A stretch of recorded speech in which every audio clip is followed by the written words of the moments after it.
functions for unformatted character I/O.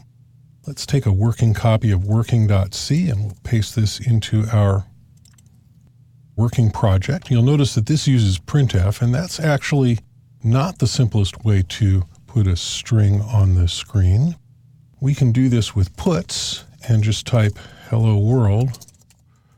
One of the nice things about puts is that it's very simple and it actually inserts the new line for you. So if I copy and paste 3 of these and we compile and run this, you'll see that it puts them on separate lines. If I use the fputs version of this, and we'll just do this 3 times and you'll see how this works. And you want to put std out. It's the standard output stream. You'll notice that I'm going to save here and compile and run. You'll notice it does not put the new line in. So the regular puts version, just back up here, my Command Z or the Control Z on a PC, and we compile and run that, you see that the puts version puts to standard out and it puts new lines at the end, and it's just designed to make it convenient to do this. On the other hand, the fputs version allows us to write out to a file. So if I were to open a file, and I'll close that file as well, always a good idea. And then I can use fputs, and I can say this is a string, and I'll put in the new line because I know fputs needs that. And I can actually write this to my file. There's my file handle that I got back from fopen, and if I compile this and run it, it's written it out to the file. So I come over here to my working project, and I press the F5 key on my keyboard to refresh that. And I can open up this file, and you see it's got the string and it has the new line because it has this new line character at the end there. So likewise, if I want to, I can use fgets. And so let's just declare a string buffer here. We'll just give it a little bit of space. Of course, I would normally use a constant for that. And we'll open our file for read. And we'll use fgets here instead of fputs. And our first argument is the string buffer itself.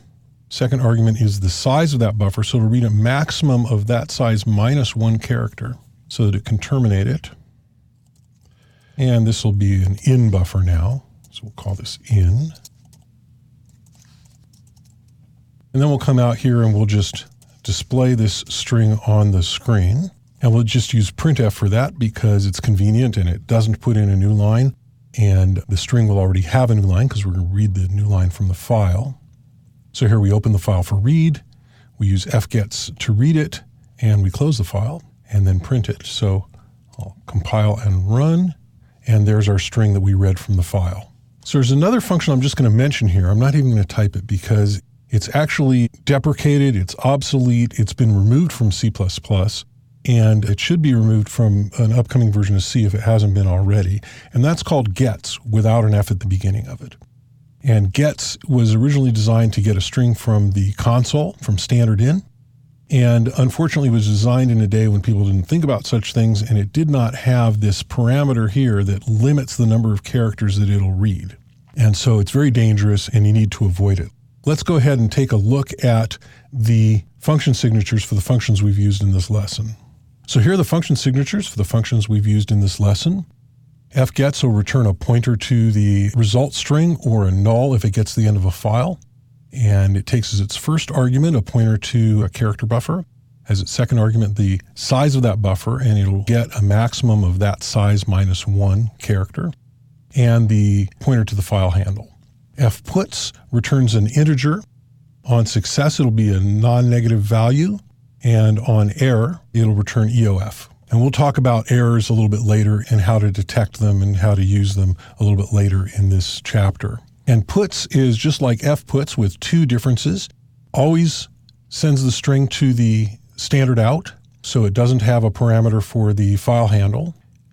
And it always puts a new line at the end of the string. So that can be a convenience sometimes. If you don't need that, you can use the fputs version with standard out in the second argument, or you can use printf.